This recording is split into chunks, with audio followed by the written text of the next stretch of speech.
രാഹുൽ മാങ്കൂട്ടത്തിനെതിരായ ബലാത്സംഗ കേസിൽ cyber ആക്രമണങ്ങൾക്കെതിരെ supreme കോടതിയെ സമീപിക്കുകയാണ് അതിജീവിത. സൈബർ അധിക്ഷേപ കേസിൽ തടസ്സ ഹർജി നൽകി. അതിജീവിതയെ സമൂഹ മാധ്യമങ്ങളിലൂടെ അധിക്ഷേപിച്ച കേസിലെ പ്രതിയായ ദീപ ജോസഫിന്റെ ഹർജിയിലാണ് തടസ്സ ഹർജി നൽകിയിരിക്കുന്നത്.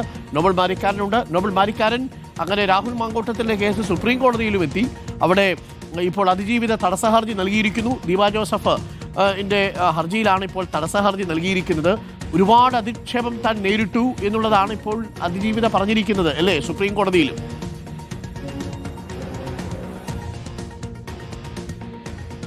അരുൺ, നമുക്ക് മനസ്സിലാക്കാൻ കഴിയുന്നത് അഡ്വക്കേറ്റ് ദീപ ജോസഫ്, അതായത് രാഹുൽ മാങ്കൂട്ടവുമായി ബന്ധപ്പെട്ട ഈ കേസിൽ നേരത്തെ ഇങ്ങനൊരു സംഭവം വിവാദം ഉണ്ടായതിന് പിന്നാലെ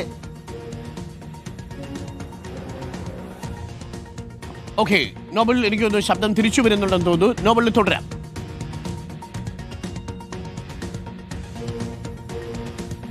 അരുൺ, സുപ്രീം കോടതിയിലേക്ക് ഇപ്പോൾ അതിജീവിത ഒരു തടസ്സ ഹർജിയുമായാണ് എത്തിയിരിക്കുന്നത്. കാരണം ഈ രാഹുൽ മാങ്കൂട്ടവുമായി ബന്ധപ്പെട്ടുകൊണ്ട് ആദ്യ ഈ പീഡന പരാതി വന്നതിന് പിന്നാലെ ഇതിൽ അഡ്വക്കേറ്റ് ദീപ ജോസഫ്, ദില്ലി കേന്ദ്രീകരിച്ച് പ്രവർത്തിക്കുന്ന അഭിഭാഷികയാണ്, ഇവർ ഈ അതിജീവിതയെ അധിക്ഷേപിച്ചുകൊണ്ട് സമൂഹ മാധ്യമത്തിൽ വലിയ ഒരു പോസ്റ്റ് ഇട്ടിരുന്നു. ഈ പോസ്റ്റ് വലിയ തരത്തിൽ വിവാദം ആവുകയും അതിജീവിതയ്ക്ക് വലിയ മാനസിക സംഘർഷമൊക്കെ ഉണ്ടാക്കുകയും ചെയ്തിരുന്നു.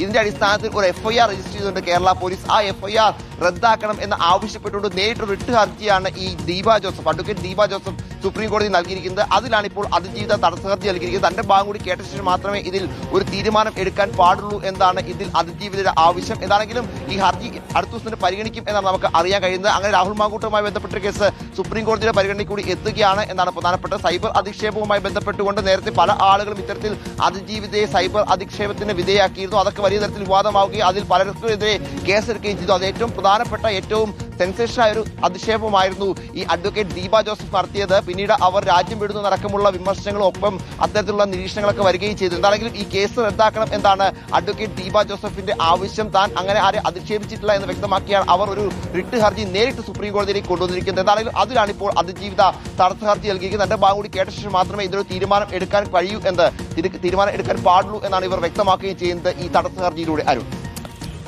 ഓക്കെ, താങ്ക് യു നോബിളാണ് വിവരങ്ങൾ നൽകിയത്.